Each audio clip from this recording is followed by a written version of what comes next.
at the center of everything that we do is this belief that everything is relational. Being curious creates a room for anything else to happen besides just conflict. The truth is the intersection of everyone's perspective. If we could only know that. Even when it's hard, can I sit alongside you on this experience? It's always helpful to orient yourself to yourself and to others. And so I drove home and I just left her in the car. And the next day I found her. She died.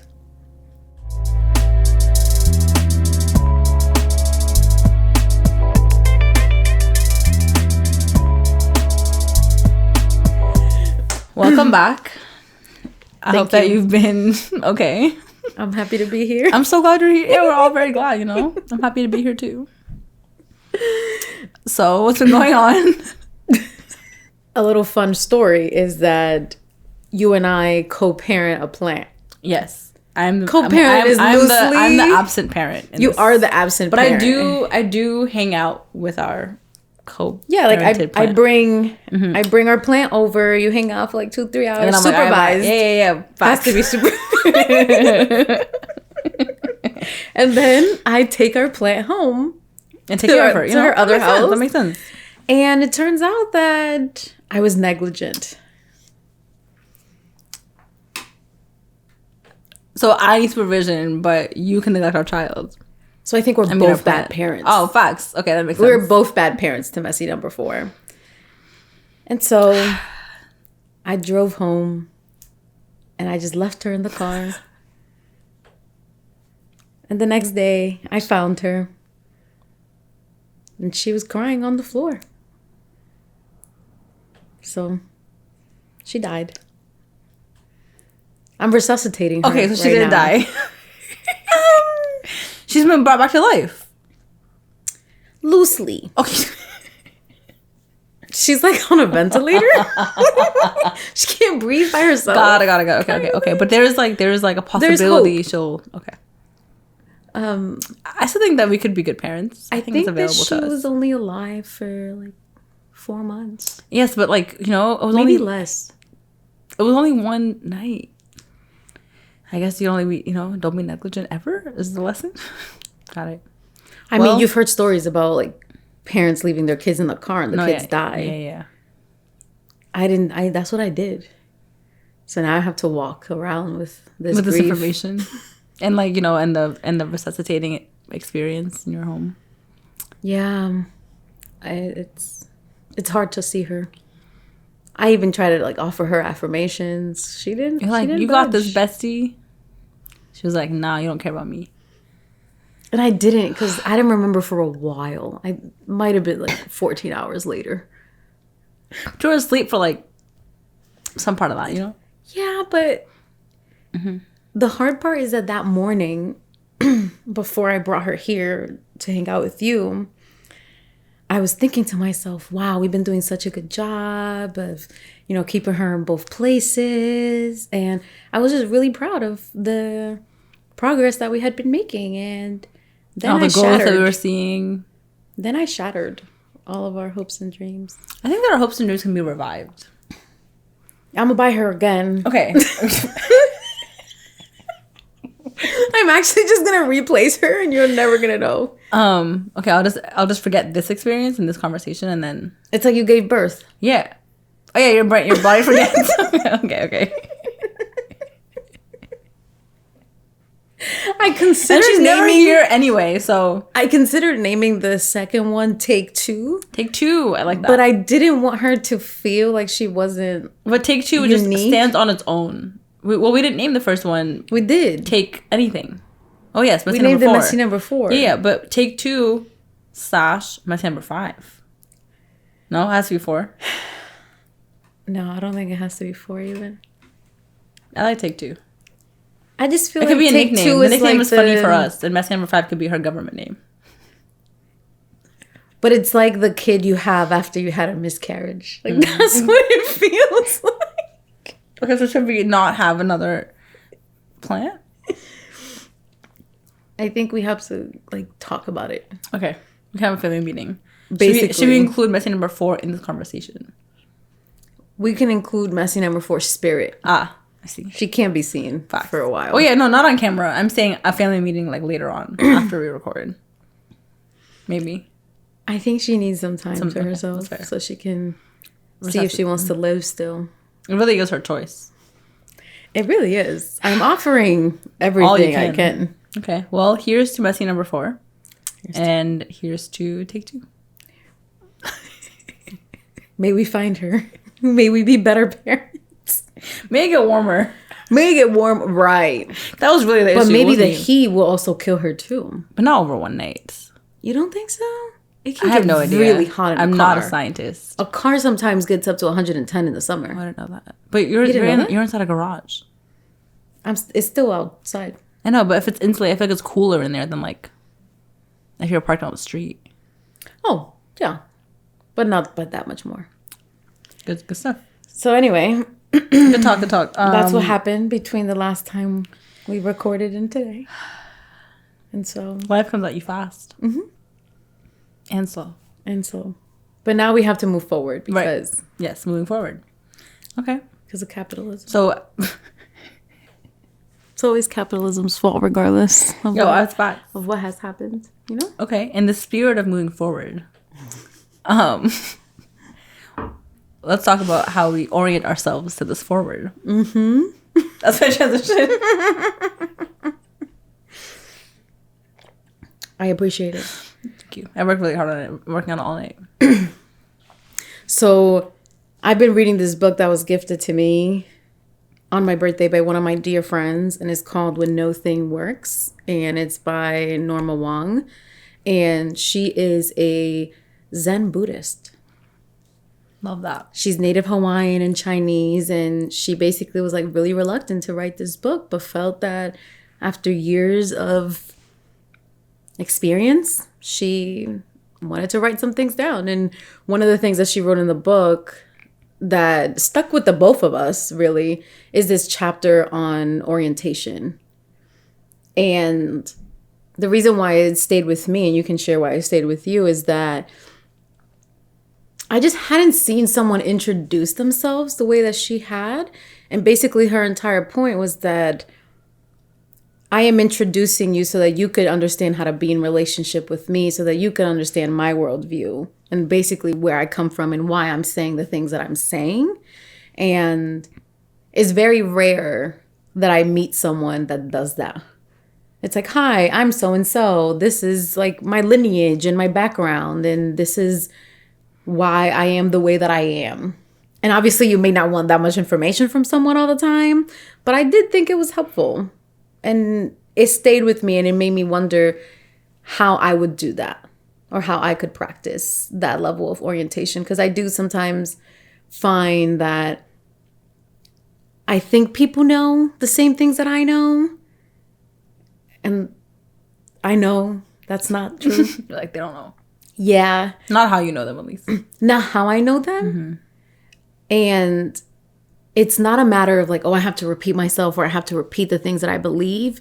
But I do think it's helpful to share with people, like, how is it that I come to understand the world or my orientation to the world without them having that information, without me sharing that information. Yeah. Also, you have to know it first. There's also, I think, like, how do you even get to know those things about yourself enough to be able to articulate them to anybody outside of yourself? Right. Which is like a whole other But to me, it's like a storytelling practice, right? Yeah. Like, what do you want people to know about you? And like, how do you want to orient yourself? That's why even the question of like, oh, what do you do? Or who are you? It's like, I'm a whole person outside of the things that I do. And like, what about me can I share so that you feel somewhat connected to these other identities that matter to you? Like recently, I introduced myself and I said, 3 of the identities that matter a lot to me is that I'm a friend, I'm a sister, and I'm a brand new auntie.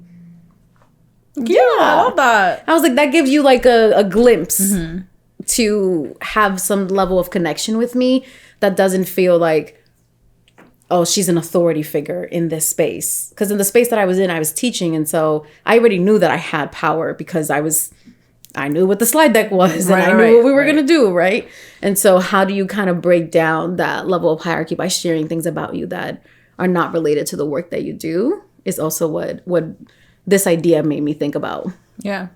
How did it land for you to hear her orient herself that way?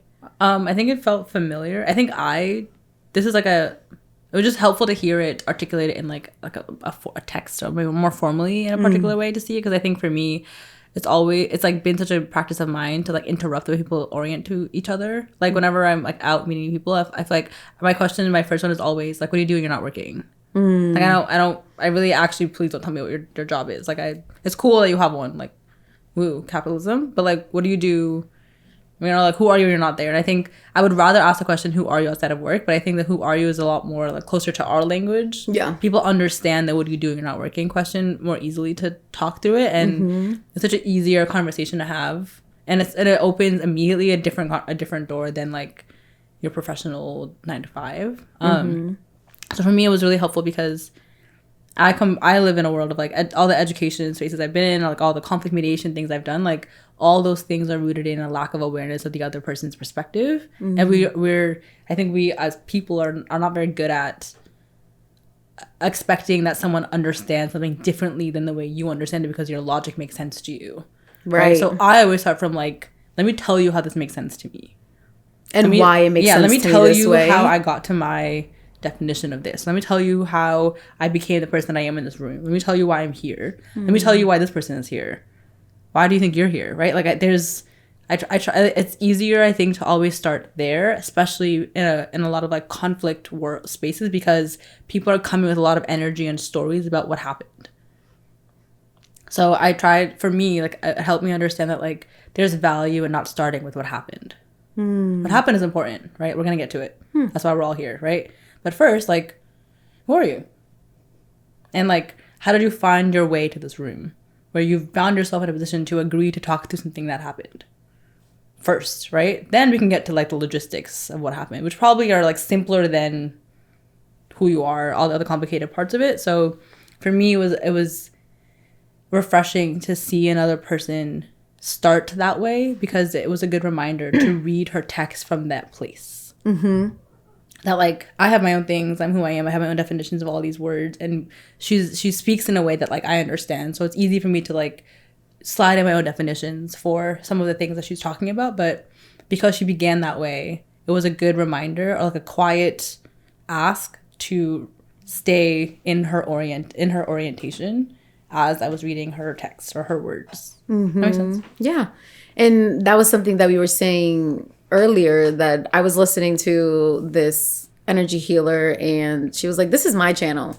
This is my worldview. This is how I think. Like, you can opt in or opt out. And I think that you and I have experienced, I wouldn't say tension around that, but clarifying for ourselves, like, what is our worldview and like, where do we want to sit, especially when there's so many things that are happening in the world that not necessarily, that sometimes are outside of our control, but is moving at such a pace that we can't make a comment about every single thing that's happening, every atrocity that's happening in the world. But that doesn't mean that we're not aware. That doesn't mean that we're not we're not informed, or that doesn't mean that we don't have an opinion. It just means that we may not want to share that opinion every single time. Yeah. But it's like, I'm rooted in justice. So if you ever want to know my opinion on something, lean that way. Lean that way. And if you feel like it's not justice, then probably don't agree with it. Yeah. It makes you think about our previous conversation that we had. I think it was a previous season of like, I feel like what I've gotten out of like having time outside of being in college and like the past like 10 years, right, of like working out of like being a young person who didn't feel like they had a voice, and like shifting the way that I like orient myself to like activism and all those things, is there's like, for me, there's wisdom in knowing where your role is in the work, right? And maybe your role is frontline, maybe your role is educating, maybe your role is protecting, maybe your role is building, hiding, whatever it may be, right? And I feel like the older that we're getting, for me, the more clear those roles are for me, like as the roles that we're playing, which also just means that the panic comes less frequently, right? Like, there's a lot of reasons and atrocities to the deeper you dig, the like more terrible it, the roots of it all of it are, but they're not new roots. I think you and I know this really well. Like, nothing that's happening now is new, right?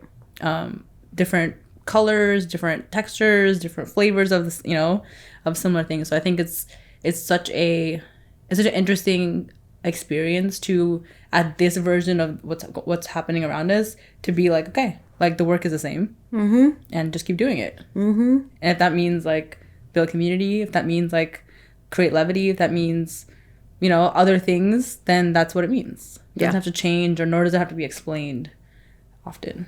But it's a good reminder, I think, because I think I needed a little bit of a reminder there. Yeah, and the recognition that all of these issues are interconnected. And so it's not like I can just care for the climate and then not care about what's happening in immigration, or like not care about what's happening with like racism in this country. You know what I mean? Like all of these things are inherent, and who is it that suffers? Is brown and black people. That's standard across the world. Anti-blackness is across the world. And so it's not a matter of like how do we respond, but how do we stay like committed in our roles, essentially, because there's so many things that are happening, and you can get addicted to what happened, to your point. Yeah. Like you can get addicted to the details, or you can get addicted to the videos, and let's analyze this and how this person died, and et cetera, et cetera. And that's not where my gifts are. It's also not going to be productive for you or for me right now, because like I'm not a person who can do anything about that situation as it currently is, right? Right. There's so much else to do. Exactly. And I feel like people forget that, because it's that's maybe the intention of like the aggressiveness in which we were given information, or the way that we're inundated with like so much information, is that it's meant to like help you forget that you can like step out of it for a second to figure out how to step back in a way that is like useful, helpful, kind, sustainable, any of the other things that are also true about the same world we're in. Yeah. And even to take a step back and to talk about orientation, it's like we're explaining how we've been oriented to current events and like social issues. And for me, othering has been a part of my entire life. It is not something that is new to me. That's why I studied it. That's why I wanted to understand, why is it that we can create a society where you can other people based on race, class, gender, disability, you name it. Right. And it's like, when I came to the US, I was 8, and I was always so hyper aware that I was an immigrant. I come from a family of immigrants. I come from a family of people who had mixed statuses when they first came. And a lot of them were told that they needed to hide. It was post 9/11. A lot of us were coming post 9/11. And I think being an immigrant is such a huge part of my orientation to the world, that even when I became a citizen, when I was 18, I was like, oh, this is just a piece of paper that could be taken away from me at any point. Like, this does not offer me any level of safety. It offers me privilege that I have an American passport and I can go anywhere that I want. But I know that comes at a cost. And I know that could always be taken away from me. And that's something that I just act accordingly. Right? Yeah, to stay safe. Yeah, of course. I mean, how could you not? Yeah. And so as the world becomes increasingly more violent, the question also becomes like, what do we do? What do we do for ourselves, for our communities? And like, you and I, if nothing else, have committed ourselves to living a world where we're interdependent. And that is what we try to teach. That's what we try to share. Everything that we do is rooted in this idea that we belong to each other and we need each other. And we live in a society that is completely against that. And on the opposite side, that they don't want us to gather. They don't want us to be in community. They don't want us to sing songs. Like, we have a history of people being penalized just for gathering in public spaces. So I think it's important sometimes to bring ourselves back to like, how do we orient to what's currently happening, knowing that this may feel new to someone else. Yeah. And it may not feel new to another person. And so how do we sit within, I can call it a liminal space. Yeah. It is a middle ground. Yeah. And also orient to other people's realities. Like, The rage is real. Feel it, believe it, do something about it. Let it do something to you. Let it move through your body. The only thing that I ever ask is do not just get stuck in what you are paying attention, because the media is addicted to your, like... That's what it wants, right? Yeah. Yeah. Yeah. It wants everyone to feel like frozen and stuck in, like this is where we are and nothing can move it. Yeah. But... all the other worlds that we're describing are happening in the same time frame. Exactly. Right? Like, it's not an imaginary... This book is written now. This book was written like a year ago, I think, right? Yeah. Like, it's not separate from... It's in the same world. And like that's where the gray area exists, right? That's where... I think we said it in a previous episode, where like finding ways to like uplift those things is as important and as useful as being informed is. 1,000%. Right? Like, both things are happening currently. At the same time, and the better you're able to balance what you're intaking, and the better you're able to set some boundaries on what you're intaking. And yes, it's definitely a privilege to know and not know, and lean in and not. Those are all choices that we all maybe are not afforded, depending on what your situation is. But if you are in those positions, use it. Like, refuel, find something else, right? Find a way to keep whatever you're working through sustainable. Yeah. And one of the things that I've learned from so many different like thinkers and doers is like, experiment, try something with someone new. Even the idea of like a little free library is an experiment that we're all engaging in, right? It's like, they're everywhere. They're everywhere now, and I don't think you would have seen them 10 years ago. Like, it is not a new idea, but it is a new experiment to say reading is free. Yeah. Like, here's a book that I have that you can have, or that I can go to someone else, and not being stuck on who the receiver is, just willing to give. And so I have seen so many people experiment trying to create a better place that I refuse to allow anything else to be true. I'm like, yes, we have so many problems in the world, 1,000%, and what are people doing about it? Do we know what people are already doing about it? Because none of these are new. Like the root is still the same to the things that are happening. And it's not even like, I feel like there could be some shame there. Like, are you plugged in or not? Like, are you... Oh, like, are you like going to the activities? Yeah. No, not in that way. Yeah, not just like, is there a way for you to like find what you're looking for? Like, you don't have to do everything alone, right? If you're interested in something, let's say like, I don't know, like I value things like this. Like, if you're a person who's looking for this kind of community, what's around you? And if not, like, what can you create? Yeah. It could also feel maybe overwhelming to be responsible for starting all the new or making all the new things happen. But there's probably somewhere around online, wherever it may be, that some of these communities are popping up. Yeah. And even, I wonder for you, like, what are some of the things that oriented you to how you understand the world? Like, versus maybe it's like how you grew up, what you saw when you were a kid. What made you have the understanding that you do today when it comes to like the world that we live in? Yeah, I mean, I feel like, well, I guess to clarify, what I think for me, like where I've come to, or where I'm at now, is that everything is relational, right? Like, no matter how you cut it, however you want to talk about whatever is going on, like, it is relational. It is about a relationship, or a lack thereof one. And I think growing up in schools, wherever, all the spaces that I was in, I think I quickly saw or like realized that all the things that what I saw happen whenever I saw conflict was that people had different stories, and they were like not budging from their perceived story, and that neither person was willing to be like, tell me how you understand something. There was a lot of just like, this is what happened and nothing else is true. And if you have that, like, how else could there be anything besides conflict if that's the energy we're giving people, right? So I think I learned really early that like being curious solves a lot of problems. Say that again. Right? Yeah, that not only does it solve problems, but that being curious creates room for anything else to happen besides just conflict.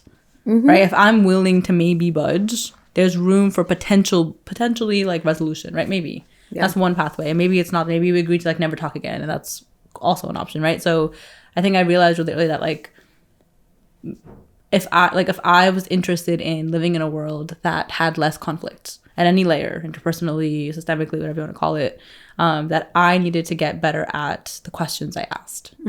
And I needed to also be good at offering my vulnerability first, because that was the thing people were holding really tightly to. It was like, I don't want to feel ashamed. I don't want to be wrong. So people I noticed around me were just like, nothing else is possible. So I learned early, and I feel like the things that I read supported my development in that, like Audre Lorde, all of these leaders, all these thinkers who are so rooted in like conversation, who are so willing to stay into the night to like untangle something hard, right? Like who are all willing to give their life experience as proof of like experience, or as proof of change, or as proof of like working through anything. I think all of those things helped me like stand in like, things are relational, which means they're workable, you know, and no matter how like deep rooted something is, it goes all the way back to like, I don't feel safe, I don't feel wanted, I don't feel like I could be here. Any of those are, if you think about anything that's happening, I feel like, I haven't done the research to say this is the case, but I would assume that if you really dig into all of it, you'll find some version of like, I felt pushed out of this environment. I thought I could, I don't know, some sort of something that has to do with like the way that someone thinks about belonging for themselves. Which is what confirmed for me that like my work, my job is to be relational and to teach people how to ask questions from a place that is curious and not like accusatory, or, you know, like trying to create more conflict. So, does that answer your question? Yeah. Yay. Yeah. What's yours? What's your orientation? I mean, I want to say something before that, which is like, one of the things that Norma Wong says in her book is,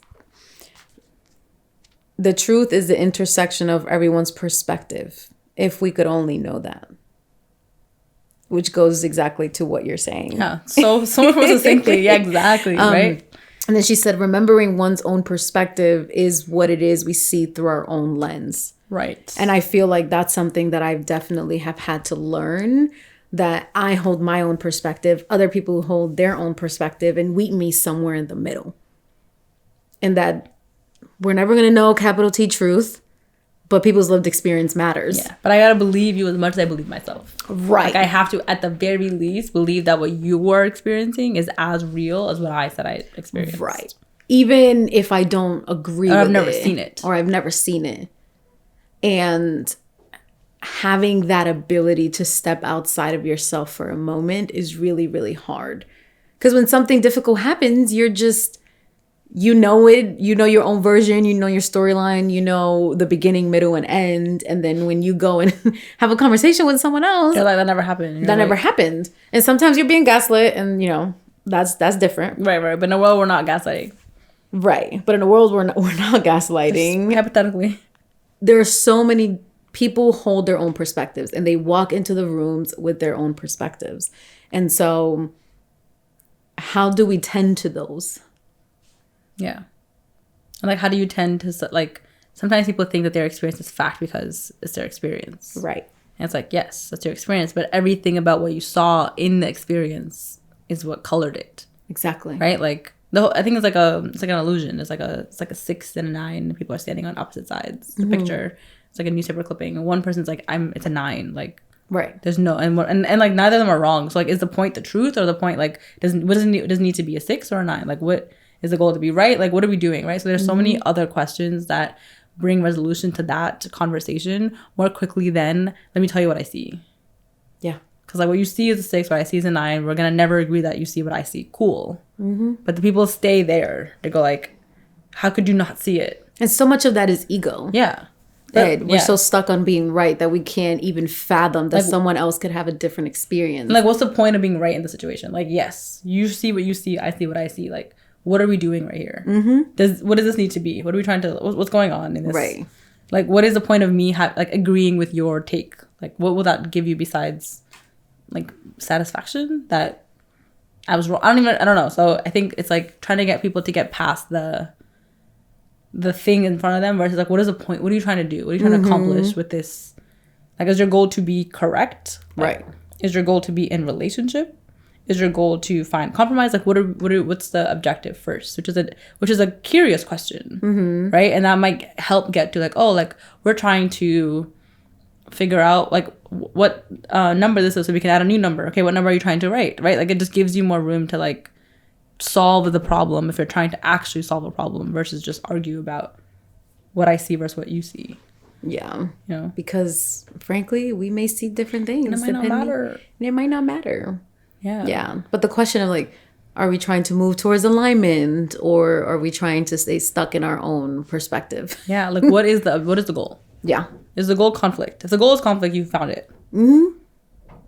Yeah. You know, like, if the goal is not conflict, then there has to be something else you're willing to do, right? The framework, we talked about this before, but the framework that, like, you live in your life, right? You live in your lens and your perspective, and you can't see, you have blind spots of things you've never seen. Yeah. And the other person has your blind spot is their entire life. Right? So, like, are you just denying they exist? Because you've never, that's your blind spot? Like, that doesn't make even, like, logical sense to me. But I think that's what we're doing a little bit.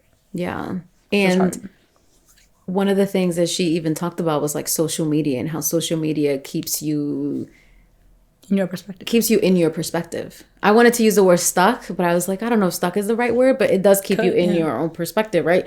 You curate an experience online, and people reaffirm what it is that you believe. It makes you feel like your world is so big with the same take of yours. Right. Yeah. And then you meet other people, and they may have a different perspective on the world. And that becomes really hard when you're in an echo chamber. Yeah. But you also, I believe that you also need to know that an echo chamber exists. Like, there are other people who think like you, and you're not the only one. And for a long time, I was like, oh, no one would ever understand me. No one knows, how I think or whatever.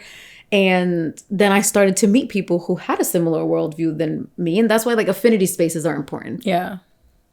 You need to know that you're not losing your mind at some point. But yeah, I definitely think that it's important to know when you are walking in with your own perspective, and when your perspective is coloring the situation. Yeah. Because you may have the same experience, or you think you may have the same experience twice, but in actuality, you're just looking at it the same. Yeah.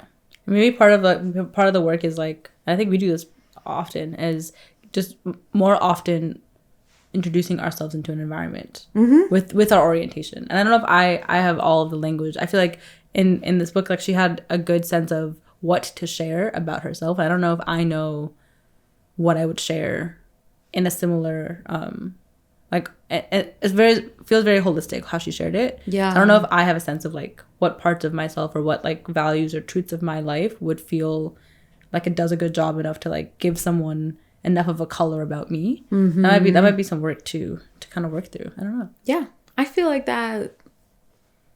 that's definitely an interesting task for us to take on. Like, what about us do we want to share so that people can orient themselves to us as well? Yeah. Because I think you and I are guilty of maybe orienting ourselves to other people. Yeah. Like, quickly. And be like, okay, well, I'll live in your reality for a second, but I know that that's not my reality. Yeah. And we're very, very aware of us, like, stepping in and out of other people's realities. Yeah. But allowing other people to come into our reality is a practice of this podcast. Of course, exactly. That's why we're all here trying to over-explain ourselves constantly, right? And I think that when I think about, like, my like close friendships, I think that I've found people who are able to orient to me. Maybe not often or always, but our orientations were initially already kind of similar, and, like, we've, like, like, I don't know, fine-tuned it more. That's so that, like, we are properly co-orienting. I don't know what the word is, but co-orienting in a way that, like, everyone is feeling like they can stay in their own experience and their authenticity without having to leave it to, like, come back to them, themselves a little bit. So, and I think that's how people build community, is thinking about, like, how much labor do I have to put in to, like, exist here? If my entire existing here is me out of my, like, body, then I'm not like, or me explaining myself consistently. Yeah, and it not landing or it not making sense, whatever it may be. And I think that, like, that's why people like likeness is how you build community, right? Like, you find some commonality in other things. But I think because we don't, I don't know, I haven't answered these questions in this way. So maybe people don't know how to orient to each other because they don't know what questions to have answered for, or what questions to ask of others. So that they can start to build some sort of, like, relationship. And one of the questions that, like, Ella Baker would ask, who's, like, a civil rights activist, would ask when she met people was, like, who are your people? And it's in Dominican culture, we do have a practice of that. It's like, who are your parents? Yeah. So when you meet someone new, you meet an elder, you declare yourself by who your parents are, and not necessarily to say that your parents are your people, right? Yeah, but they do kind of account for a version of the person that you are. You know, like your value, where you came, like where you're raised, what neighborhood you're a part. Like it gives you some information. Mm-hmm. Yeah, and so I think that's a good question to constantly be asking ourselves, especially as like life goes on.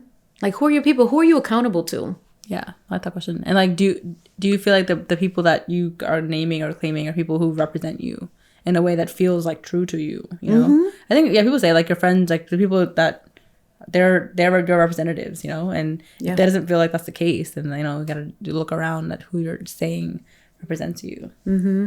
And what aspect of you are they representing? Because I don't believe that your friends represent like the fullness of who you are, right? Yeah. It's like, I'm still my own person. I also still don't even know all of who I am, so I can't really have people represent that if I don't know it. Exactly. Yeah. But I think that phrase sometimes gets taken out of context. Right. Yeah. It's like, oh, your friends are who you are, and then it's like my friend does something wild, and it's like that's you. Yeah. Right. And so it could get weaponized, like anything else. So frustrating. Could get weaponized. Yeah. Yeah.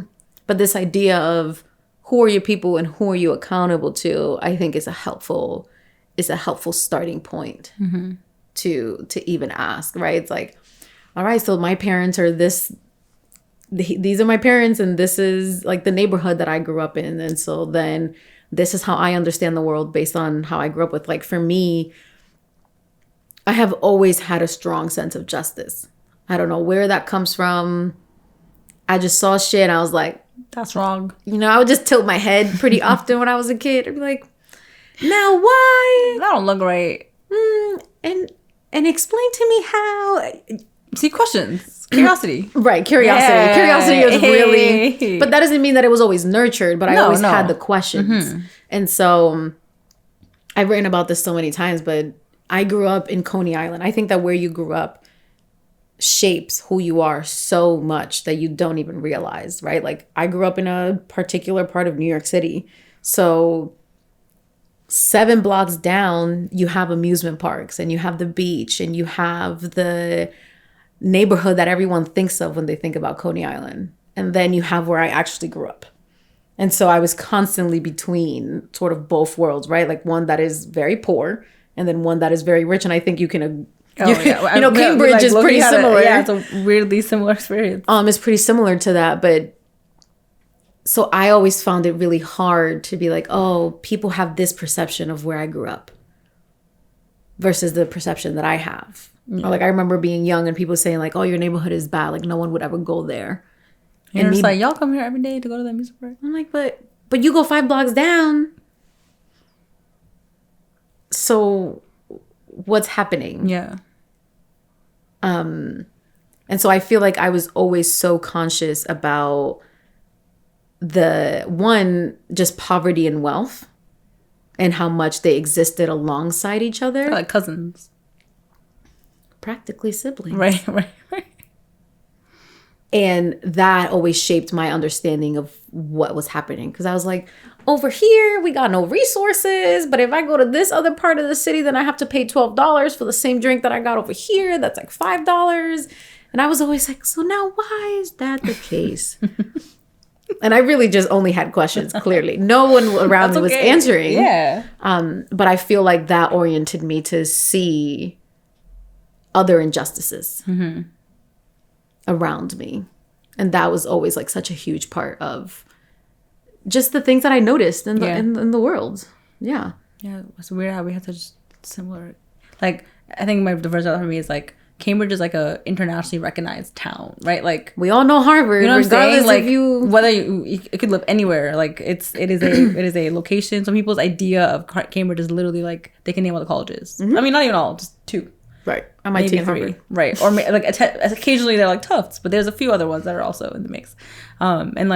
And I went to high school every day. I'd pass this place where people are coming with buses to visit and look at this campus, and they're visiting this place. And I always felt so like I was an insider because I had all this context that I was like, I was just again maybe also a little sideways, right? Where I was like, I know what's actually going on underneath here, and you know, like, and Cambridge is small, and like there are parts that are just super wealthy, like $2 million houses, $3 million houses, and there's also like Section 8 housing, like maybe within the same, like you can see it, you can see the Section 8 housing, and you can see the, you know, and it's a place that is like 8 miles maybe around, right? Like it's a really small place, but it's also the same place that like nurtured my like activism, right? Like it like, and maybe because it was such a complicated place that has both of these things like so close to each other, there was really no there's only one public high school in Cambridge, and so the kids who live in these $1 million houses and the kids who are in these Section 8 apartments are in the same class, like, you know, and there's like food places that are like helpful and reasonably priced, and ones that are not, and they're all in the same little like square. So even when you just like, for when I was in high school, like I remember just like sitting in front of the school and watching like who goes to which place to get lunch, right? Like something so small, like $1 pizza, $12 sandwich, like, and they would all go to like their same like calculus class after. So for me, I was just like, how is this like what we're doing? Like, how is this just like life? Like, how is it coexisting? It just didn't, like, it was such a like there's a couple of kids in my high school who like ride horses, and then there's kids who like can't afford a jacket, and we're all in the same class, and we're all learning about like, I don't know, but just I couldn't even focus. I was like, this is such an insane, like this is such the disparity is crazy, right? Like, and we're right next to this like institution that is so internationally recognized and for all that it does, and I'm just like, we all live here, like this is like, so I remember having a similar like, I couldn't figure out what to do with this like contradiction that I felt, but on the other side of it is, that same time period is where I learned about like historical grievances and like things that happened in Cambridge and like how it got to where it was. So it was such a weird experience to know that this is a place that could solve its own problem if it was interested in solving it. Like Cambridge is a well-resourced place, academically, financially. Like there's a lot of smart, intelligent people who live in this place, and this is still the experience we're having. Yeah. You know, and so for me, I was like, what is happening in like other places? Like this is what's happening here, but we're not lacking resources to solve this problem. It means that it's done by design. Right. So I think that was like that aha moment, like in high school, was great, because I was like, okay, we're just not solving it because this is what we're doing. Right? And then like, no matter the level of conversation that we have, and like all the policies that are written, like there are people working really, really hard to maintain Cambridge as it like is. Has to be, because like. Yeah. If like I think when I was in high school, like I kind of idealized where I grew up. I was like, there is so much, like there's so many incredibly like beautifully smart, creative, talented people who come here from 1,000,000 miles away to be here because this is a place that, you know, is dealing with these things and working to understand them, and all these things are true about, and that's still the case, right? That's happening. And it's like, how are all of these brilliant minds who are here unable to do this? Like, that was a question I feel like I had in my head in high school that I didn't even know who to ask. It just felt like a rude question to ask, because I was like, I'm basically saying, like, why are you not doing more? you know? And that, I feel like, but it's an honest question. You know? So I feel like that's what pushed me all the way to, like, okay, like, I think this is naive of me in high school, but I was like, okay, people just must not understand that they could, like, fix it. Let me, like... give them the benefit of the doubt. Like, yeah, I was like, let me assume best intentions, and let me spend some energy, like, teaching. That's how I ended up becoming a teacher. I was like, I'm going to tell you what I learned, because it blew my mind. I'm going to educate the foolishness out of you. I was like, you must not have known the craziness, because like when I learned about the craziness, I couldn't unsee the craziness. And, and so like redlining. Like the first time I learned about redlining, I was like, yeah, like I think the thing that like the radical thing for me that happened in high school was Trayvon Martin. Yeah. I watched my high school class, and I was like, are we just like, that man, he's younger than all of us. Like, he was just, and the level of like, I don't even know how to explain like what I witnessed or what I saw, but it was so like nothing moved. No one was like shaken to their core that I saw. Right, not saying it didn't happen, but I didn't see it. Yeah. So for me, I was like, all right, they must not understand. They must not know. They must not know. They must not understand. They must not know. Like, there's no other explanation, because they would feel like me if they did. Right. So that was me and my assumptions and my perspective and all of that coming into the picture, but it pushed me to learn about curriculum and, you know, like, it shaped my entire life, like that. I think I still have to hold that assumption that people just must not know. I'm gonna hold it. It helps me feel better. I let that assumption go a long time ago. It helps me feel better because otherwise, like, huh?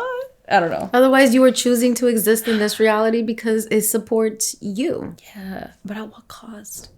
You know, like, that's the part I could never, like, shake. I mean, like, what are you willing to give up for this current experience you're having?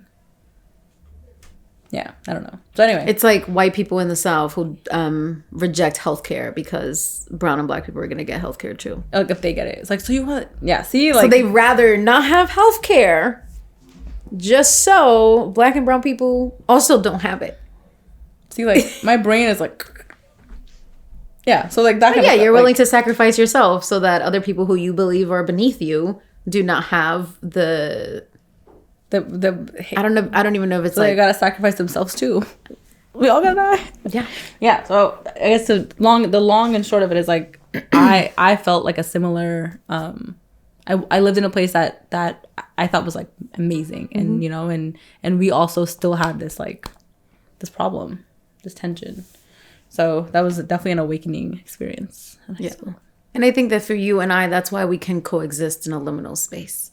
That's why we know that multiple things can be happening simultaneously, and multiple realities are true. Right. They're all happening. They're all happening. People are having very different lived experiences right now. Like, some people are having the best time of their life.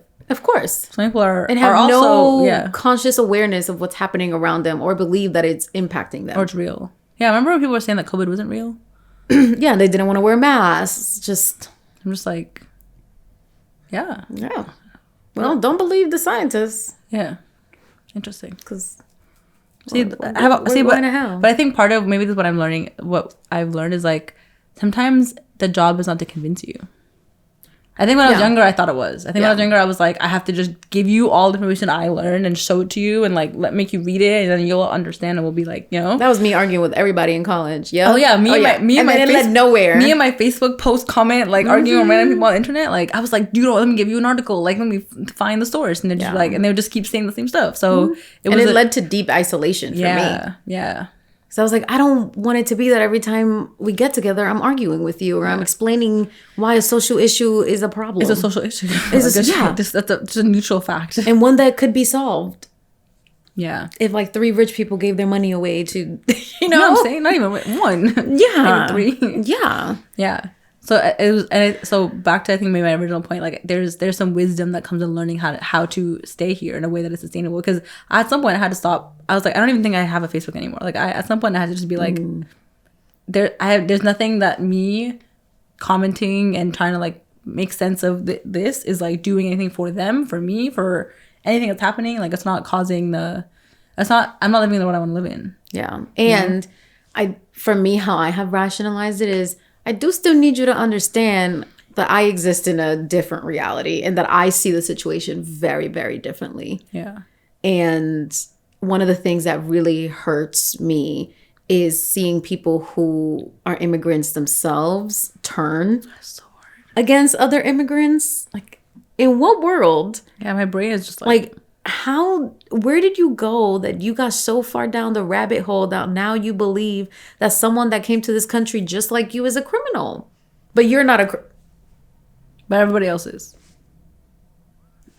Yeah, I don't get it. See, that's where logic fails me, you know, like, and it's just like, it's just a good reminder that like everyone is trying to keep themselves safe the best way they know how. Mm-hmm.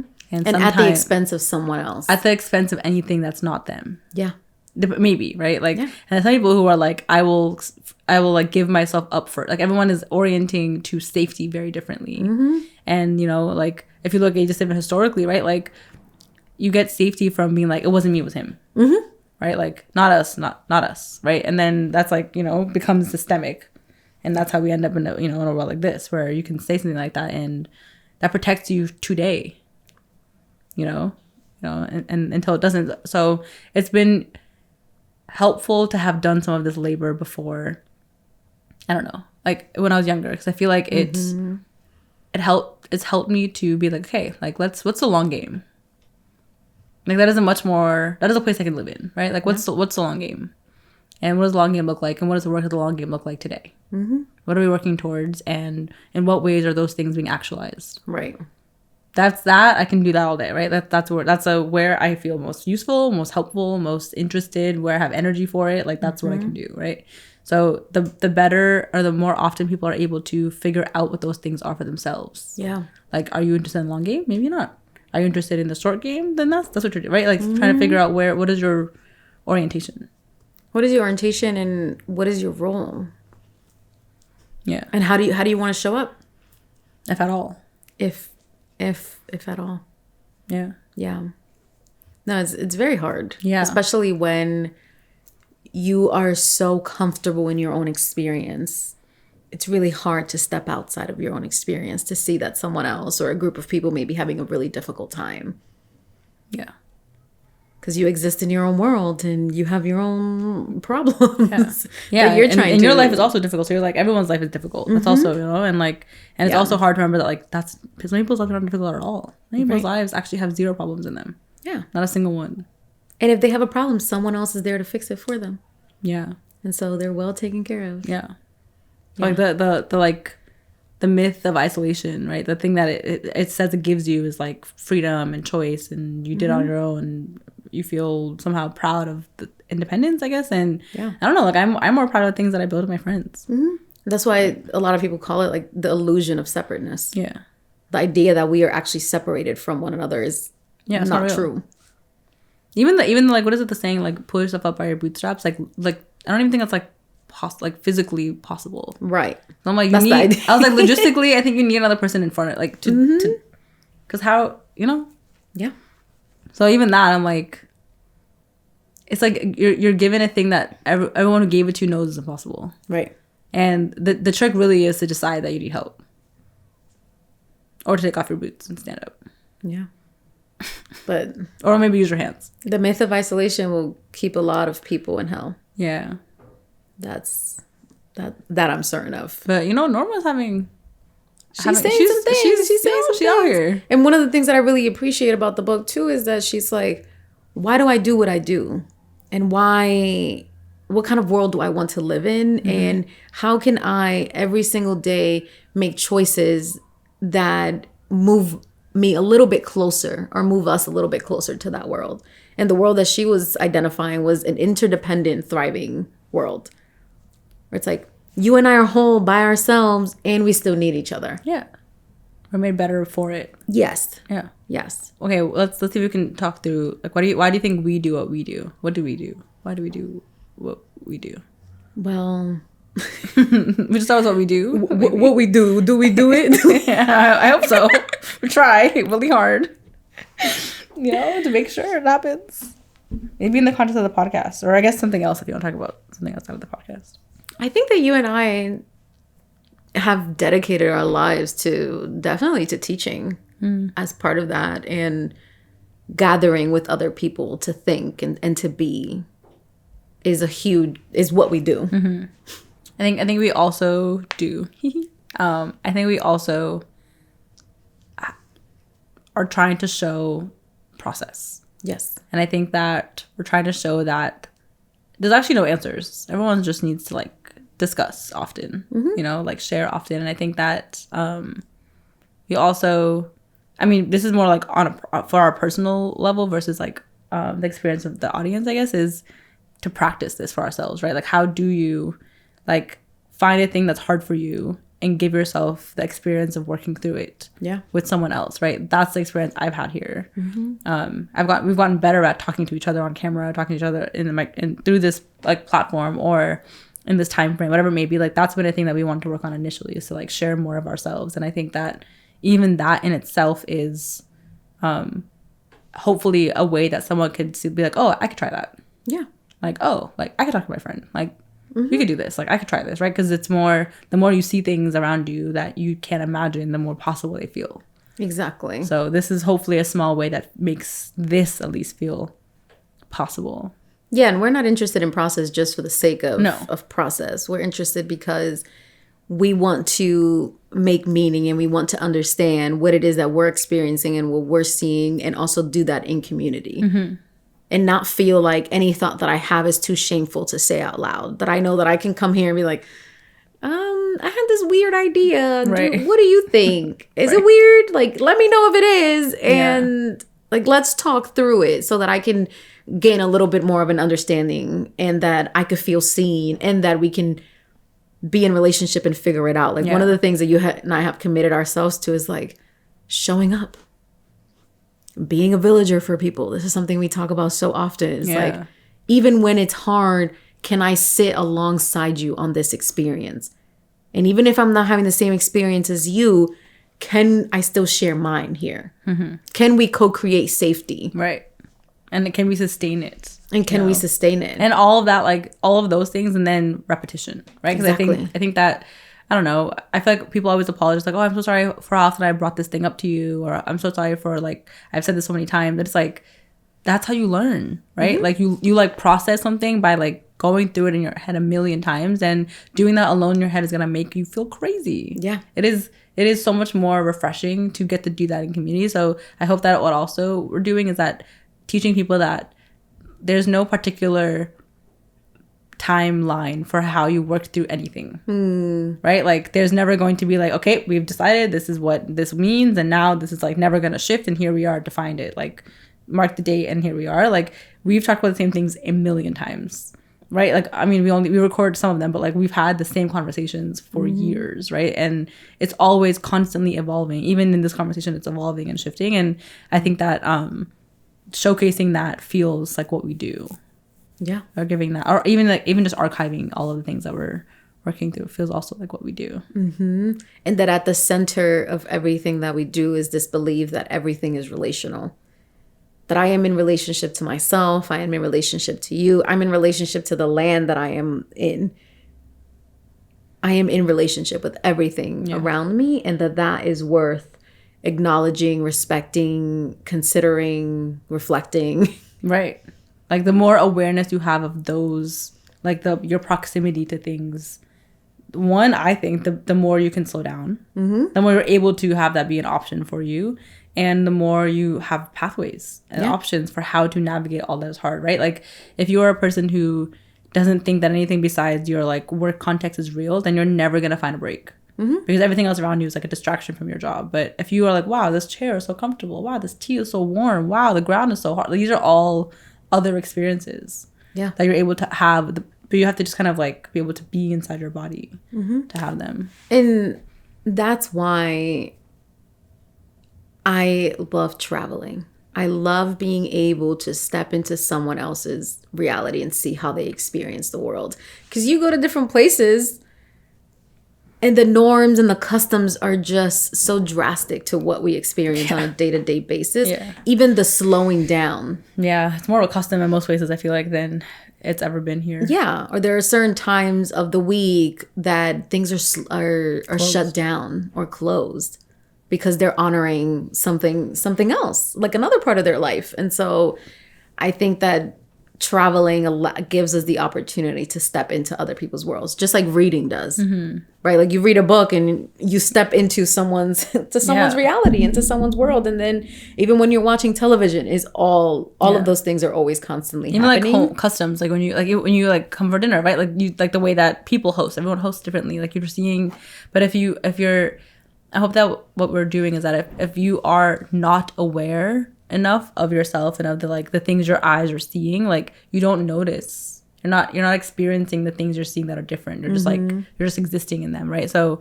or you think they're always in opposition to yours, right? Versus yours is right, seeing them for what it is, and just like letting that be true. Period. Not having you don't have to like have an opinion about it or be in it or whatever. But it's like, I think hopefully what we're doing through all of our conversations is like showing how many questions you can ask about something, one, right? Like how much clarity you may have, and that could all be taken away with one other question, that you can come to some sort of clarity and circle back, right? All of these like experiences are available as often as like being stuck, and as often as rigidity is available, so is everything is an option, right? It's an option.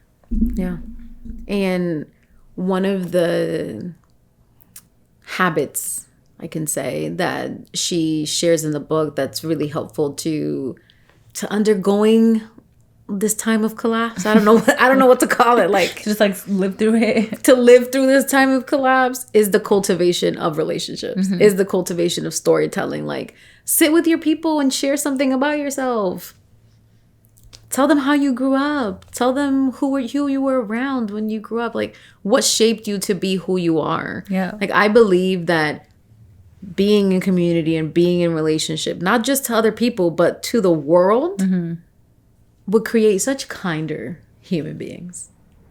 That is like a fact, right? Like not even Yes. like it's proven time and time and time and time again, right? Yeah. And in a lot of different spaces that you're interested in looking deeper into, and like even just being able to like have a standing Sunday dinner or like sit with yourself, right? Like I don't know, there's so much you can learn.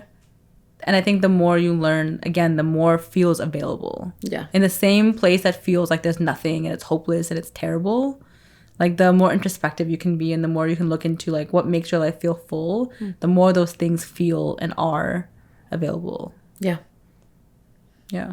Yeah. I guess we got to the why. I think the why is that there's no other way. The why for me is like I want a kinder experience for those to come. Yeah. I don't want someone to have the same experience that I had. Yeah. I want them to have a different experience, and that requires We're doing more all than of just us talking making about different it, choices. you know, and like acting accordingly. They say that often, right? Like live in the world you want to act accordingly. Yeah. You can't say you want a world that's kinder and then be an asshole, right? Like I think something that Miriam Kava says is like, what is the distance between what you believe and your actions? Yeah. And that is a question that we should ask every day. Like, am I the person that I think I am? Am I actually practicing what I say I'm interested in? what I say I'm interested in? And not from a capitalist perspective. Yeah. But from the perspective of like, am I creating what I want to see happen? Yeah. And if I'm not, what am I creating? what am I creating? What am I putting out into the world? Yeah. And you have to also believe, I think part of that is like you have to kind of believe that you're putting into the world like matters, right? You have to, there's some like self-confidence there that like you are contributing, whether or not you are aware of it or not, like the way you're existing is contributing. Yes. And the more you can decide that like you get to, now that you own your body and you own the things that are happening, you can choose to contribute in a way that you can sleep at night with, you know? 1,000%. Yeah. And I think even the question that you asked earlier, like identifying your role is always helpful. Yeah. And it's just a constant question that we should be having with ourselves and in community. Like in every context. Like when I think about like being invited to parties in college, I was like, my role is to like clean things. I just like, it's how I'm comfortable, it's how I orient myself, it's what I like to do. So it doesn't have to be always like serious or in the context of like work, but you know, like what's gonna help you be able to stay in an environment, and how can you give yourself the experience of becoming that person in that environment, and you know, staying there. And I really liked that role. I meant that I could like go to the party, but like I got to do what I wanted, and then I left, and I was like, I did my role. No one could say I wasn't there. Oh. Well, one of the things that you find in this day and time is that a lot of people feel like they have nothing to offer, or they have nothing to give, or there's nothing that they can do because of all that's happening. Yeah. Like a lot of people just, I don't want to use the word hopeless, but feel like they don't necessarily have a direction, or that there's nothing that they can do with what's happening. And that's just not true. There's so many little things that we can all do. You have a free library by you, put a book in there that someone else you think someone else should be reading. Yeah. And if you feel you can't do anything about what's happening around you, like what can you do for yourself? You're a part of the world too. Like where can you start? Like, yeah. Maybe and what can you do for the people around you? Yeah. Like what can you do that is maybe not directly related to what's happening? Everything is connected. So anything you do is going to like ripple its way back to the thing you feel like is hopeless. Yeah. And that's why we can't always get stuck on what is happening right now. Yeah. That's why we have to have a long view. It's like immigration has been a problem or an issue throughout time. For some different folks. people have been impacted throughout time because of migration policies, all of these things. And so how can we stay consistent in our daily actions to create the world that we want? Yeah. So that when something so atrocious happens, we're not just taken off center so drastically. And I think that's hard. It's hard, of course. But part of that is like, how well read are you? Like history is written down. The things that have happened, the policies that they're all, and there's, I don't know if this maybe comfort's not the right word, but like things are survived. Like that's true, right? Maybe not by everyone, right? But that's a truth that, we have access to archives. That's why archiving is so important. Yeah. That's why it's so important to like write down things as you think about them, as they change, because they're going to maybe inform you later. Because things do repeat themselves. Yeah. And the choices of people who have come before you has impacted your life deeply. Yeah. Whether or not you That's a fact. are aware or not. Yeah. You and I would not be here. No. If it wasn't for the 1964 Civil Rights Act or whatever that allowed immigrants to come to this country, like there are things that people have done to allow us to have the experiences that we have. And so what is our responsibility to like knowing that history as well? Where can you find gratitude there? Because even, on a really small scale, right? Like I wouldn't be living in this house if the person who owns the house didn't buy it when they did, and like there's so many, everything is like nothing you have here came here for the first time, like like everything found its way impacted to you, by right? someone like else. it all was like working its way to be in your life when it came into your life, right? Like I don't know how long the house was occupied before I moved into it, but it was finally available when I was looking, right? Like that's not like coincidence, that's life, that's how it all is connected, right? So the more aware you can be of the ways that you can manifest some things and the ways that people have manifested things for you, right? Like those are worth like celebrating and honoring and respecting. To your point. Yeah. I know that we've had such a broad conversation around orientation, lens, immigration, and I'm curious, like, what's staying with you? What are you thinking about? I think that it's been a good reminder that it's always helpful to orient yourself to yourself and to others, so that again there's like less friction between like the world you want to be in and the world you want to create and the world that you're in. So I think it was a good reminder to, I don't know, get better at like how do I orient myself to, I think I did it like with intention for a while, and I don't think I do it as often. Maybe I don't need to, but I think those are good questions to answer. Like, what would I share? What do I want to start any relationship with? What context do I want to offer other people? And would it be different depending on the environment? Like, should it be the same? Like, some of those.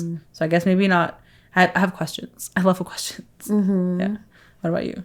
I'm thinking about something really similarly. Like, what about myself would I want to share so that people could understand my worldview and where I'm coming from? And what kind of world would we need to be in for that to happen often? That would actually require us to slow down, to sit and tell stories. Like, even I know you hate the icebreaker, the name one. Like, where does your name come from? And it definitely could be triggering for some folks, but that's one way that I have seen people attempt at gaining a personal history of someone else and to understand their orientation. And even now, like, there are specific things that I definitely share with people because I need them to I need them to understand where I'm coming from, but I don't do it often. Yeah. Because it does require a certain level of vulnerability to share your perspective with other people. I don't know why this is such a random like thought, but what came to mind is like, I think like when you think about going to a restaurant, like they're like, what can you eat? That feels like a really intimate thing that they know. Like, this might kill this person if I give it to them, right? Like but they need to know that information given what it is. But it's just like, wow, like people are walking around with information like that in their pocket about people. Yeah. And like, I don't know, it just made me think about like how there's a lot of trust that like I tell you this and you're not going to bring me anything with it in it. Just based on the fact that I told you. And that you are going to respect and not question. Yeah, not question and like not bring it, right? Like not ignore it, not never tell anybody else. Like there's like an interesting, I've never thought about this, but like there's so many people that are involved in you not being given the thing that you said you don't want, besides the person who you told it to, right? And you barely know their name most of the time, or who else is involved in like protecting your health, basically. Yeah, if that's what your reasoning is. Wow. Again, another way to showcase that we are all like I have to trust you. Like I don't have a choice, or I mean, like not go to a restaurant, but like if I am, I'm trusting you, the chef, to remember to write it down, to tell someone, to there's a lot of sequence that happens before I take a bite of my food. I think it's so kind of wild. And again, another way that we co-create safety. Yeah, like that's my health. Like I'm putting my health in your hands, and you're kind of a stranger. So it's interesting that, or we may never interact. In fact, you may never see the chef who's actually making the food. Right. Who's being really careful to not include whatever it is who's cooking it in a separate pile. Right. Like all of those steps are like someone protecting your health. And like when I think about my health, I think about like, I don't know, you don't share. I'm not walking with my health records for people to see, or I'm not telling random people, but you are. You're going to a restaurant being like, if I eat this, I'll die. And then they're like, got it. Like, and they believe you. Yeah, and then they don't give. I don't know. That kind of just blew my mind. Yeah. It's a good example, and it's even like when we get on like trains and planes and cars, like this is we're just putting your life in people's hands just constantly. So how can we not say we need them? Like you can't just always have familiar people around you. Like you are trusting a lot of people. All the time. So your dentist, and there's some people we trust without second thought. You know what I'm saying? Just because you're a title, like you're taking metal tools into my mouth, and I'm supposed to just be like, and we do, right? So like, what? I don't know. So why not share more? We're already sharing quite a lot. Yeah. We all have doctors. We all have people who know things about us, but they know nothing else. They don't know the things that we hold like dear to us, but they know like your medical condition. I don't know, like and maybe. I'm really glad that you brought that up, because I think it's helpful for the conversation that we're having to say that maybe I share with you something that you absolutely need to know, because I am walking into this space with this. Doesn't mean you have to know everything else about me. Right. A lot of choice is available to you still. But I can choose what it is that I share based on the environment that I'm in. So I don't feel like, oh, this person has to know everything about me. But maybe you need to know some specific things, so that we can do the thing we need to do. Right. Yeah, that will let you help me, and that will make the situation an easier experience for everyone involved. Yeah. That's so interesting. All right. What do you hope our listeners take away? I mean, the question that we've been asking, another way that I can phrase it is like, why are you the way that you are? What people, experiences, places have shaped who you've become. Yeah. And how much of it was with intention? And if not, what of it can be now? And so that's always a really helpful question, I find. So that, one, the goal is always to get to know yourself better. So that you can be a kinder human being out in the world. Yeah. And to know your lines. Like find your like, what hills are you dying on? And none? Yeah. But what experiences have shaped you? Who, if anyone? I'm sure there are 1,000 people who have shaped you in small and big ways. And so I hope that that's a question that our listeners take away. I hope that they take away that you can practice something you're not good at, that you want to get better at, and get better at it by practicing it. Whatever it is. Even if it is getting to know yourself better, asking questions, whatever it may be, that there is the only way to get better at something you don't know how to do or you can't imagine is to, dip a toe in there and see like what you can learn from it.